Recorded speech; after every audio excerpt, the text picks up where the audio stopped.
ये जितने भी कट्टरवादी है ना, जो छोटी सी बातों पे फेसबुक पे अगर किसी ने लिख दिया, ट्विटर पे लिख दिया, तो उसकी जांच और पड़ताल करके उसका मर्डर कर रहे हैं। अगर तुम्हारी गांड में इतनी ताकत है, अगर तुमको अपने धर्म के लिए इतना ही प्यार है, तो पहले उनको मारो ना, जो बॉर्डर पर आतंकवादी के रूप में घुसकर हमारे देश के नौजवानों की जान ले रहे, हमारे नागरिकों की जान ले रहे हैं।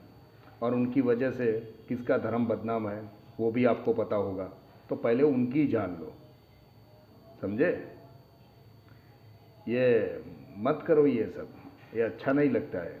किसी की माँ का बेटा अपने ही देश में उजड़ जाए और किसी की माँ बिना बेटे के रह जाए, ऐसा मत करो।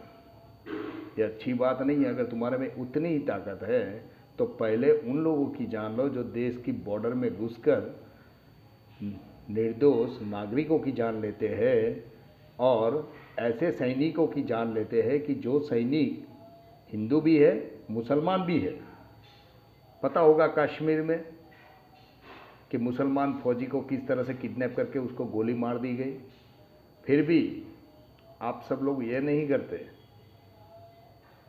जो मूर्ख होता है ना, मूर्ख, वही भड़काऊ भाषण देता है, और इसी भड़काऊ भाषण में मूर्ख लोग आकर मूर्ख कदम उठाते हैं, मूर्खता वाले कदम उठाते हैं। एक थोड़े से पैसों के लिए तुमने किसी माँ के बेटे को मार दिया। गुजरात में किशन बरवार, तो कहीं पे हर्षा, कहीं पे अप्पू। शर्म आती है। कभी कभी लगता है अपने ही देश में किस धर्म से दोस्ती करें, शर्म आती है। और मैं तो कहता हूं कि हमारे हिंदुस्तानियों को आतिफ असलम जैसे पाकिस्तानी गद्दार कंट्री पाकिस्तानी के गाने सुनने की बिल्कुल ज़रूरत नहीं है। क्यों हम आतिफ असलम के गाने सुने? क्यों हम आमिर खान और शाहरुख खान और सलमान खान की मूवी देखें? कि जिन लोगों की मूवी देखकर वैसे भी हमारा युवा वर्ग तो भटका ही हुआ है, और युवा वर्ग तो भटका ही हुआ है, और साथ में फिर भी आप लोग उनके ऑटोग्राफ लेने के लिए पीछे दौड़ते हो। मूर्ख तो हम भी तो है, वो सिर्फ अकेले नहीं है, हम भी तो मूर्ख ही है ना। पूरे दिन टीवी में इन गधों की मूवी देखते रहते।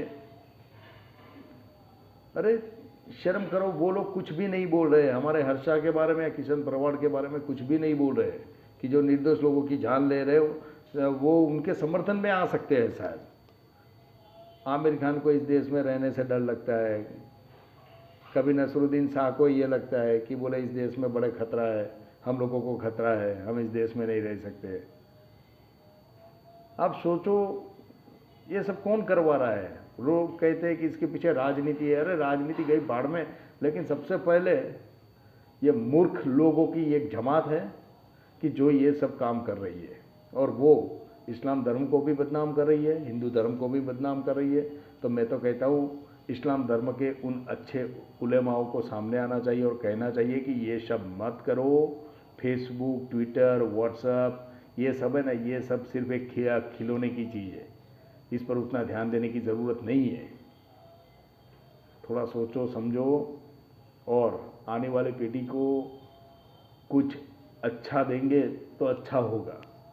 ये सब मत कराओ, ये सब नफरत की बातें हैं। शर्म करो, थोड़ी शर्म करो, शर्म करो।